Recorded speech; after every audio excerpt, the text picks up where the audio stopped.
Senator Pete Ricketts made a stop in Kearney earlier today, hosting a town hall meeting. That meeting ran into some pushback from the people he serves. Local 4's Jartavius Edmond attended the meeting and has our story on how it all went down.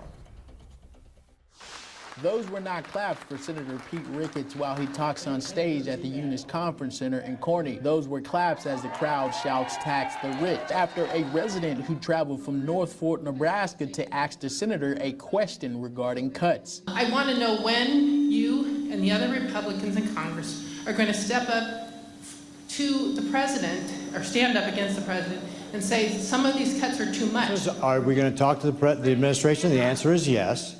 I've already done it on things like tariffs. So, for example, when he first announced his tariffs, I had conversations with a number of cabinet members about, hey, here's how it's going to impact Kawasaki and Lincoln. They employ a lot of people. It's a $100 million impact. If they lay off people, that's a problem. Senator Ricketts continued explaining how this hurts Americans, specifically Nebraskans. However, some in the crowd were not pleased with the senator's responses to questions. He excels at avoiding questions. He excels at answering questions, and he did not answer one single person's question.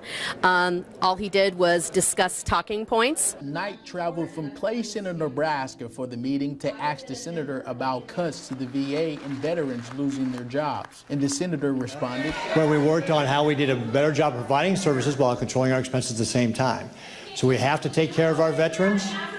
We have to take care of our veterans, and we have to make sure that we're doing a good job of that. We also have to keep our expenses in line. The crowd continued to be rowdy during the Q&A, some frustrated that their concerns did not get addressed after traveling from Nebraska's capital city. I regularly show up, and I was next in line and then was told I couldn't ask my question. It felt like a lot of it was deflecting, unfortunately. I know for me personally, being the face and a co-sponsor of Medicaid expansion, I wanted to ask him about how he feels since Nebraska voted that in, and that's a Nebraska decision. Although some were not satisfied with the senator's responses, they did appreciate him hosting the meeting. I think it's pretty obvious that people are disheartened right now, and I'm not going to say it's a party line thing. I think it's just everybody is concerned about the way our country is going.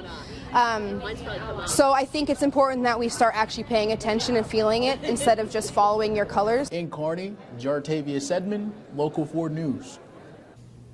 Senator Ricketts did elaborate on things he's working to help better Nebraska, discussing his Nebraska Solutions Ready for America, which includes a Flex Fuel Fairness Act, a bipartisan bill with Senator Amy Klobuchar. The senator also discussed working to phasing federal income, taxes on Social Security, also phasing taxes on veteran military retirement benefits with Senator Jackie Rosen.